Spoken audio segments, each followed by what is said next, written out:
যদি আমি কোনো বনে যাই, কোনো নির্জন বনে, সেই বনের বিষয়ে, সেই পথের বিষয়ে, গাছপালার বিষয়ে, পশুপক্ষীর বিষয়ে আমার যদি কোনো জ্ঞান না থাকে, সেই বনের ক্ষুদ্র থেকে ক্ষুদ্রতর অংশের বিষয়ে যদি আমার কোনো জ্ঞান না থাকে, তাহলে হতেই পারে সেই বনে কোথাও আমি হারিয়ে যাব।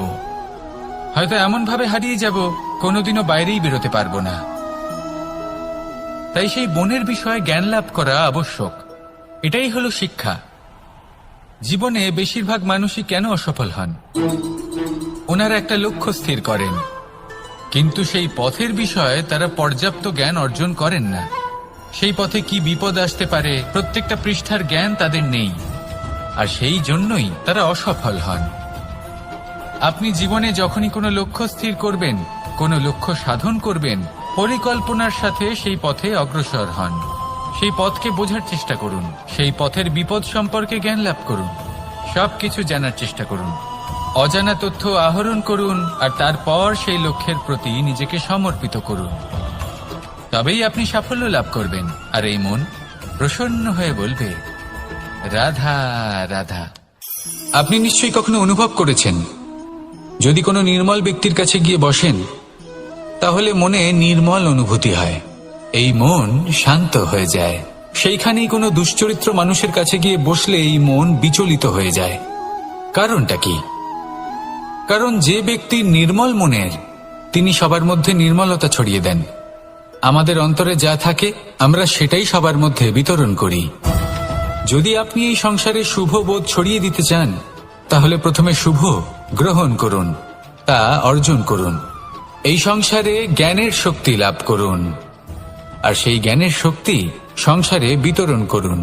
শান্তি এবং সন্তোষ প্রদান করুন, কারণ যেমন বীজ এই সংসারে বপন করবেন, তেমনই ফল আপনি লাভ করবেন। যেমন দেবেন তেমন ফিরেও পাবেন। এই সংসারে জ্ঞান প্রদান করুন, শান্তি প্রদান করুন, সন্তুষ্টি প্রদান করুন। এই সংসারে ভালোবাসা বিতরণ করুন, আর এই প্রেম ভাব নিয়েই বলুন, রাধা রাধা। এই সংসারে দুই ধরনের মানুষ দেখা যায়, এক সরল, দুই জটিল। এবার এই যে সরল ব্যক্তি থাকে, তাদের এই সমাজ দুর্বল মনে করে। এমনিতে দেখতে গেলে জলও সরল, বায়ুও সরল। ওনারা যেদিকে চাইবেন প্রবাহিত হতে পারেন, এনাদের যে আকার দেবেন সেটাই ধারণ করবেন। কিন্তু এরা বাস্তব রূপ ধারণ করলে তখন কি হয়? এই জল এমন এক ধারায় পরিণত হয় যে অনেক বড় বড় পাথরকে খণ্ডিত করে দিতে পারে। এই বায়ু এমন এক চক্রবাতে পরিণত হয় যা সংসারে বিনাশ ডেকে আনে। তাই যে ব্যক্তি সরল, তার সরলতাকে সম্মান করুন, তাকে সম্মান করুন, তাকে ভালোবাসা দিন, আর আমার সাথে ভালোবেসে বলুন, রাধা রাধা। খেলা খেলতে কে না ভালোবাসেন? আমরা প্রত্যেকেই যখন সময় পাই, সুযোগ পাই, তখনই আমরা কোনো খেলা খেলি। খেলার সময় দুই ধরনের মানুষ ওখানে থাকেন, এক যারা অংশগ্রহণ করেন, আর দুই যারা দেখতে থাকেন, যারা দর্শক হয়ে দেখেন, যারা নিজের পক্ষের বিজয়ের ফলে উচ্ছ্বসিত হয়ে থাকেন, পরাজয়ের ফলে শোক পালন করেন, পরামর্শ দিয়ে থাকেন। আর বিজয়ী কে হন? বিজয়ী তিনি হন যিনি অংশগ্রহণ করেন। নির্বাচন আপনাকে করতে হবে, আপনি কি করতে চান? আপনি কি খেলোয়াড় হতে চান, নাকি আপনি দর্শক হতে চান? যদি আপনি বিজয়ের আনন্দ লাভ করতে চান, সেই রোমাঞ্চ অনুভব করতে চান, তাহলে খেলতে হবে। ময়দানে আপনাকে নামতেই হবে। পরাজয়ের সম্ভাবনার ভয়ের সাথে আপনাকে লড়াই করতেই হবে। বিপক্ষের আহ্বানকে স্বীকার করতেই হবে, খেলোয়াড় হয়ে উঠতে হবে। তবেই এই বিজয়ের সম্ভাবনা থাকবে। আসলে কি, দর্শক হয়ে পরামর্শ দেওয়া অত্যন্ত সহজ, ময়দানে নেমে অংশগ্রহণ করা অত্যন্ত কঠিন। আর এখানে যেটা সহজ, তা আপনাকে বিজয়ের পথে কখনোই নিয়ে যাবে না। আসুন আমার সাথে ভালোবেসে বলুন, রাধা রাধা। এই সংসারে মানুষ জন্মগ্রহণ করেন, বড় হতে থাকেন, পুরুষার্থ লাভ করেন, অর্জন করেন। অর্জন করা আসলে কি? বেশিরভাগ মানুষ বলেন অর্জন করা অর্থাৎ ধন সম্পত্তি অর্জন করা। আর কি অর্জন করা যায়? আর কি লাভ করা যায়? আসল প্রশ্ন হলো এটাই যে কি এমন আছে যা বাস্তব রূপে অর্জন করার যোগ্য। তা হলো ব্যবহার, জ্ঞান এবং সন্তোষ। কেন? কারণ আপনি যখন এই সংসার ছেড়ে চলে যাবেন তখন আপনার ধন সম্পত্তি আপনাকে বিদায় জানাতে আসবে না। আপনাকে বিদায় জানাতে আসবে আপনার আপনজন, যাদের সাথে আপনার সুসম্পর্ক ছিল। সমগ্র সংসারে সহস্র মানুষ ধন অর্জন করে থাকেন। শ্রেষ্ঠ মানুষ হলেন তিনি যিনি ব্যবহার, জ্ঞান এবং সন্তোষ অর্জন করে থাকেন, একে সকলের মধ্যে বিতরণ করেন। তাই এটাই করুন আর আমার সাথে ভালোবেসে বলুন, রাধা রাধা। এই সংসারের আরম্ভ থেকে এখনো পর্যন্ত এবং ভবিষ্যতেও একটা যুদ্ধ আছে যা হয়ে চলেছে, চলতেই থাকবে। পাপ এবং পুণ্যের মধ্যে যুদ্ধ, সত্য এবং অসত্যের মধ্যে যুদ্ধ। এই যুদ্ধ চলেই আসছে, আর এই যুদ্ধে যারা লড়েন তাদের আমরা সবসময় জয় জয়কার করি। আর যারা এই জয় জয়কার করেন তাদের প্রত্যেকের একটা বিশেষ গুরুত্ব থাকে।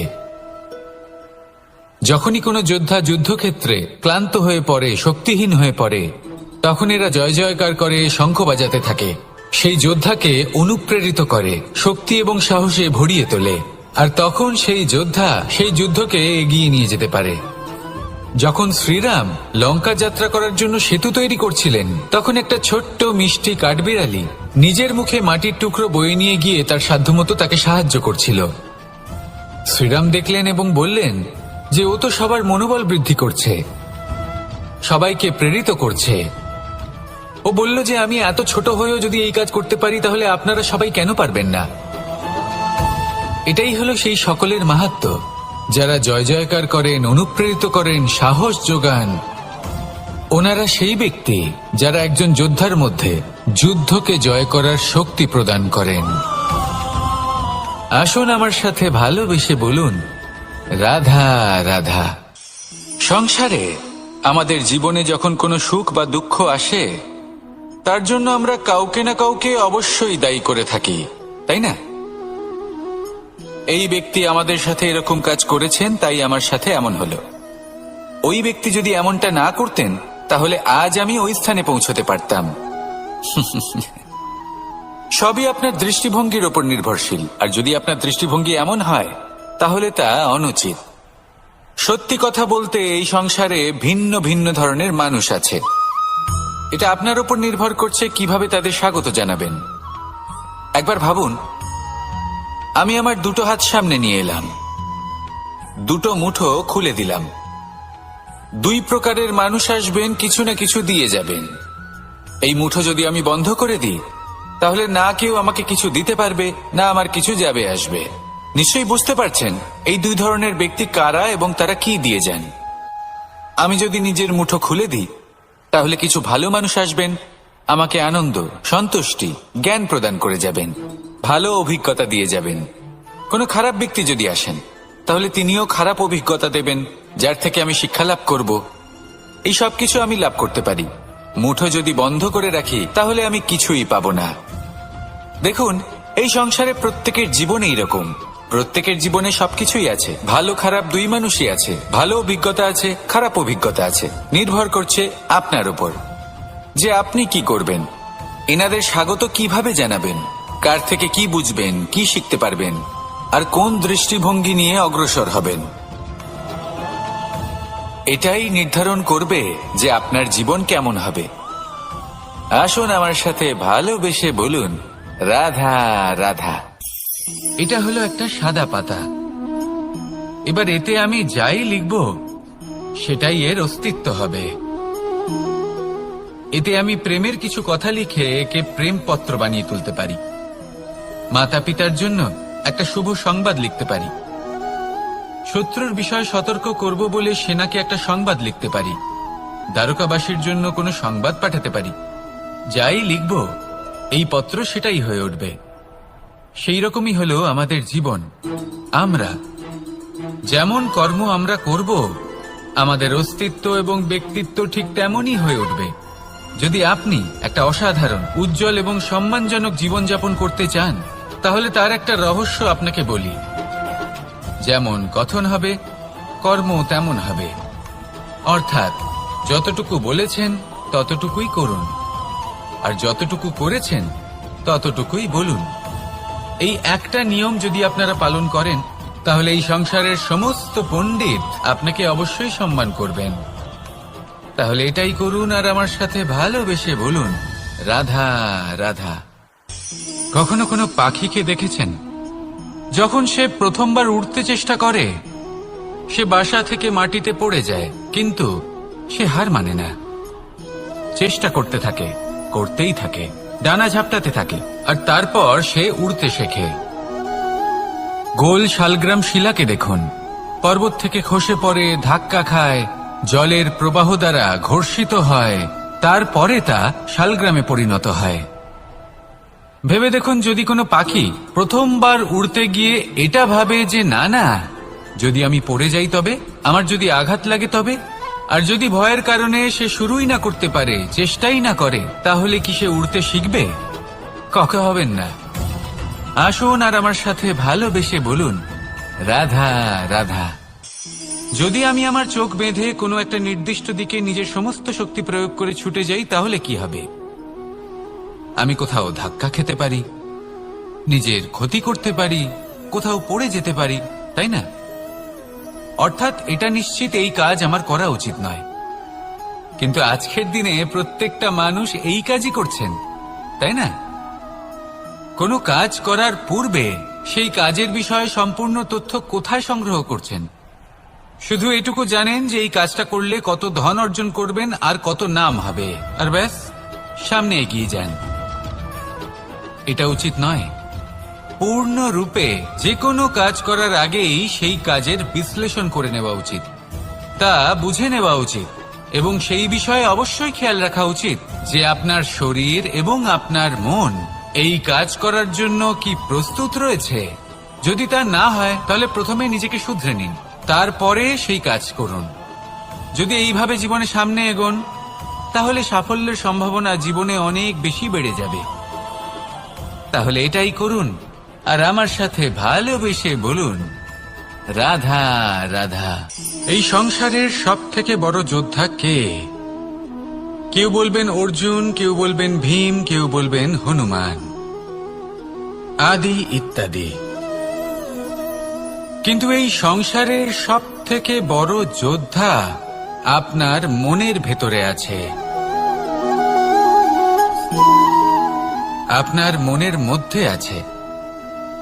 সেই ব্যক্তি সব থেকে উঁচুতে পৌঁছতে পারেন যিনি নিজের অন্তরের খামতি বুঝতে পারেন, নিজের দোষ বুঝতে পারেন, তার সাথে লড়াই করেন এবং তার উপর বিজয় লাভ করেন। যে ব্যক্তি এটা শিখতে পারেন, যে ব্যক্তি এটার উপর জয়লাভ করতে পারেন, তিনি হলেন সব থেকে বেশি শক্তিশালী, সব থেকে বেশি বীর এবং সব থেকে বেশি পরাক্রমী ব্যক্তি। আমরা সকলে এই সংসারকে পাল্টাতে চাই। তার জন্য প্রথম পদক্ষেপ আপনাকে নিতে হবে, নিজেকে দোষমুক্ত করতে হবে। যদি মানুষ নিজের অন্তরের দোষ বুঝতে পারেন এবং নিজেকে দোষমুক্ত করতে পারেন, তাহলে এই সংসার নিজে থেকেই দোষমুক্ত হয়ে যাবে, তাই না? তাহলে নিজেকে দোষমুক্ত করুন আর আমার সাথে ভালোবেসে বলুন, রাধা রাধা। মানুষের জীবন সবসময় ন্যায় আর অন্যায়ের মাঝে ঘুরপাক খেতে থাকে। প্রত্যেক মানুষের মনে হয় কোথাও না কোথাও তার সাথে অন্যায় হচ্ছে। কেউ বলেন যে ভাগ্য আমার সাথে অন্যায় করেছে, কেউ আবার বলেন এই সংসার আমার সাথে অন্যায় করেছে। আর প্রত্যেকেই ন্যায় বিচার চাইতে বৈঠক দাবি করে বসেন। কখনো এই বিচার গৃহে যান, আবার কখনো ওই বিচার গৃহে। যদি সত্যি কথা বলি, এই সংসারের সব থেকে বড় বিচার গৃহ আপনার কাছেই রয়েছে, আপনার মন। আপনার মনই হলো সব থেকে বড় বিচার গৃহ। এ খুব ভালো করেই জানে কি শুদ্ধ আবার কি অশুদ্ধ, এর শুভ অশুভর জ্ঞান রয়েছে, এ সব জানে। দেখতে গেলে প্রত্যেকটা মানুষ যদি নিজের মনের কথা শোনেন, তাহলে তিনি ভালোভাবেই বুঝতে পারবেন তিনি কি উচিত করেছেন আর কি অনুচিত। দিনে একবার রাত্রের নিদ্রায় যাওয়ার পূর্বে নিজের সাথে বসুন, চোখ বন্ধ করুন আর বিচার করুন আজ আপনি কি উচিত করেছেন আর কি অনুচিত। আপনার মন সঠিক বিচার তখনই করে দেবে। আসুন আমার সাথে ভালোবেসে বলুন, রাধা রাধা। আপনি কখনো কোনো পাথরের বুক চিরে বয়ে চলা কোনো নদী দেখেছেন? পাথর নদীর সামনে নত হয়ে যায়, তাকে বাধা দিতে চেষ্টা করে কিন্তু কখনো বাধা দিতে পারে না। এই নদী হলো ততটাই শক্তিশালী, কিন্তু এর আরম্ভ কোথা থেকে হয়? দূরে কোথাও কোনো পর্বতের চূড়াতে এক বিন্দু জল ঝরে পড়ে আর তার সাথে হিম গলিয়ে দেয়। তারপর জলের শক্তি বৃদ্ধি পায়, তারপর অনেক বিপদের সম্মুখীন হয় আর অনেক ধরনের বাধা সে অতিক্রম করে। তার শক্তির এতটাই বৃদ্ধি হয় যে তাকে বাধা দেওয়া একেবারেই অসম্ভব ব্যাপার হয়ে যায়। দেখুন, নদী তো মহান বটেই, কিন্তু তাকে মহান করে তুলেছে কে? সেই সকল বিপদ যার থেকে ও কখনো পালায়নি। সেইভাবেই আমাদেরও বিপদ থেকে পালিয়ে গেলে হবে না, তার সম্মুখীন হতে হবে সাহসের সাথে, পূর্ণ শক্তি প্রয়োগ করে। তবেই আমরা শিখতে পারবো, তবেই আমরা সামনে এগোতে পারবো। যদি আপনি জীবনে কুন্দন হয়ে উঠতে চান, তাহলে জ্বলন সহ্য করতেই হবে। আসুন আমার সাথে ভালোবেসে বলুন, রাধা রাধা। এ হলো গোলাপ ফুল, একে আমরা সকলেই চিনি। সমগ্র সংসার ভালোবাসে এই পুষ্পকে। এই ফুল দেখতেও সুন্দর। সবথেকে বেশি গুরুত্বপূর্ণ কথা হলো এর সুগন্ধ, যা দূর দূরান্ত থেকে ব্যক্তিদেরকে আকৃষ্ট করে। এই সুন্দর পুষ্প একটু মন দিয়ে দেখলেই দেখা যায় এর নিচে কাঁটা রয়েছে। এই সংসার বলে, এ প্রকৃতির কেমন রচনা, এত কোমল পুষ্প, এটা কি তীক্ষ্ণ কাঁটা সহ প্রস্ফুটিত হয়? এটাই হলো জীবনের সত্য। আমাদের অন্তরের সদ্গুণ, সেগুলিও এই ফুলের মতোই সুন্দর। সংসার এর সৌন্দর্য দেখতে পায়, এর সুগন্ধ চতুর্দিকে ছড়িয়ে পড়ে। কিন্তু এই সদ্গুণ জাগ্রত করে তোলার জন্য কঠোর পরিশ্রম করতে হয়, প্রতিনিয়ত চেষ্টা করে যেতে হয়। তাই জন্য যদি আপনি জানেন আপনার পথ উচিত কিন্তু তা কাঁটায় পরিপূর্ণ, তাহলে থামবেন না, চলতে থাকুন। একবার যদি অন্তরের সদ্গুণ জাগ্রত হয়, তাহলে এই সংসার এই সৌন্দর্য দেখবে আর সুগন্ধে আকর্ষিত হয়ে আপনার কাছে আসবে। এই মন, এই জীবন প্রসন্ন হয়ে বলবে, রাধা রাধা। মোহনের বাঁশির এই সুর, এই সঙ্গীত কার না পছন্দ হয়? সবারই খুব ভালো লাগে। এবার এই সুর আসে কোথা থেকে? কেউ বলবেন কৃষ্ণের হৃদয় থেকে। সত্য কথা, এই সুর হৃদয় থেকে নির্গত হয় এবং প্রকট হয় এই বাঁশি থেকে। এই বাঁশিটাকে দেখুন, এই ছিদ্রগুলি দেখুন, প্রত্যেকটা সুর থেকে নিজস্ব একটা স্বর নির্গত হয়। এবার যে ব্যক্তি এই সমস্ত সুর এবং স্বর বুঝতে পারেন, এতে নিপুণ, তিনি এই বাঁশির দ্বারা যে সুর নির্গত করবেন তা তো মধুর অবশ্যই হবে। এবার জীবনের সাথেও কিছুটা এরকমই ঘটে। জীবনের কিছু নীতি থাকে, অর্থ, কুটুম্ব এবং আধ্যাত্মিক। যদি জীবনের প্রত্যেকটা মুহূর্ত সুখময় হয় এরকম আপনি চান, তাহলে এই তিনটি নীতিতে আপনাকে নিপুণ হতে হবে। কোনো একটি বিশেষ নীতির প্রতি যদি আপনি বেশি ঝুঁকে পড়েন, তাহলে বাকি দুই নীতি থেকে যা সুখ লাভ করা সম্ভব তা পারবেন না। ধন অর্জন করতে হবে পরিবারের জন্য, পরিবারের সুখ মনের শান্তির জন্য, মনে শান্তির প্রয়োজন মনের শুদ্ধতার জন্য। যখন এই মন শুদ্ধ হবে, জীবন শুদ্ধ হবে, পবিত্র হবে, সুন্দর হবে এবং ভালোবেসে বলবে, রাধা রাধা। জল, এ হলো জীবনের আধার পঞ্চতত্ত্বের মধ্যে একটি, আর অত্যন্ত বিশেষ। এর থেকে অনেক বড় শিক্ষা পাওয়া যায়। এই জল, গন্তব্যের বিষয়ে এর স্পষ্ট ধারণা আছে। ও জানে ওর লক্ষ্য কি। আর প্রয়াস করে ততদূর সে পৌঁছেও যায়। এটি পর্বত থেকে বয়ে নিচে নেমে আসে, নদীর সাথে সমাহিত হয়ে তার সাথে বয়ে চলে, চিরসবুজ বনানী গড়ে তোলে, প্রাণীদের তৃষ্ণা নিবারণ করে, সামনে এগিয়ে চলে, মানুষের সাথে মিলিত হয়। যারা একে বাঁধের মধ্যে বেঁধে রাখতে চেষ্টা করে সে বন্দি দশাতেও থেকে যায়, মানুষের কল্যাণ করে। তারপর বাঁধ থেকে মুক্তি পেয়ে এগিয়ে চলে, কোথাও ধাক্কা খায়, কোথাও বাধা পড়ে, কোথাও যদি পথ খুঁজে না পায় তাহলে পথ খুঁজেই নেয়, আর যেখানে পথ থাকে না সেখানে পথ বানিয়ে নেয়, আর শেষ পর্যন্ত নিজের লক্ষ্যে পৌঁছেই যায়, অর্থাৎ সমুদ্রে গিয়ে সমাহিত হয়ে যায়। আমাদেরও কিছুটা এরকমই হয়ে উঠতে হবে। যেখানেই যাবেন সকলের কল্যাণ করুন, সামনে এগোন। আপনি কোথাও পড়ে গেলে, ধাক্কা খেলে আঘাত লাগবেই, উত্থান পতন লেগেই থাকে। সামনে এগোতে থাকুন। কোথাও পথ না পেলে তা খুঁজে নিন, কোথাও পথ না থাকলে তা বানিয়ে নিন। নিজের গন্তব্যের কথা সব সময় মনে রাখুন। শেষ পর্যন্ত নিজের মোক্ষ লাভ আপনি অবশ্যই করবেন। আর আমার সাথে ভালোবেসে বলুন, রাধা রাধা। জীবনের প্রত্যেক মুহূর্ত আমাদের কিছু না কিছু শিক্ষা দেয়, নির্ভর করছে আমাদের দৃষ্টিভঙ্গির ওপর। যেমন নদী হলো আমার অত্যন্ত প্রিয়, নদীতে ভ্রমণ করতে আমার খুব ভালো লাগে। কি বলেন? নদীতে সবসময় নতুন কিছু থাকে, ও পুরনো কিছুই নিয়ে বসে থাকে না, সব সময় প্রবাহমান, কখনো থামে না। ততক্ষণ থামে না যতক্ষণ না সাগরে গিয়ে সমাহিত হচ্ছে। ঠিক এইভাবেই আমাদেরও উচিত নিজের জীবন অতিবাহিত করা, নদীর মতো। প্রত্যেক মুহূর্ত নতুন, তাই সেইভাবেই জীবন যাপন করুন। পুরনো কিছুই একত্রিত করে রাখবেন না, বিগত স্মৃতির মাঝে নিজেকে হারিয়ে ফেলবেন না। এই যে বর্তমান, এই যে মুহূর্ত, সেটাই হলো সর্বশ্রেষ্ঠ। এর মাঝেই জীবন যাপন করুন, নদীর মতো প্রবাহমান হতে শিখুন। আপনি শিখে গেলে তাহলে মনে রাখবেন, আমার আপনার মাঝে বিচরণ করতে বড়ই ভালো লাগবে। যে ব্যক্তি আনন্দের সাথে জীবনের প্রত্যেকটা মুহূর্ত অতিবাহিত করে কোনো চিন্তা ছাড়াই, প্রবাহমান হয়, কখনোই থামে না, যতক্ষণ না মুক্তি লাভ করছেন, এমন ব্যক্তির মধ্যেই রাধাকৃষ্ণ বসবাস করেন। তাহলে আসুন আমার সাথে ভালোবেসে বলুন, রাধা।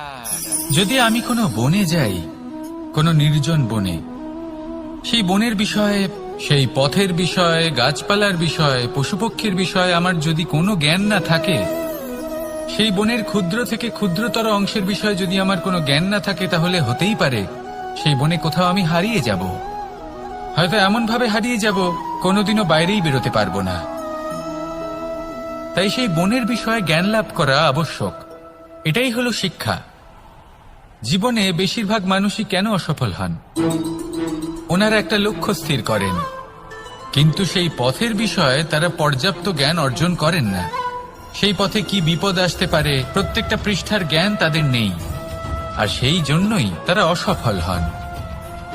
আপনি জীবনে যখনই কোনো লক্ষ্য স্থির করবেন, কোনো লক্ষ্য সাধন করবেন, পরিকল্পনার সাথে সেই পথে অগ্রসর হন।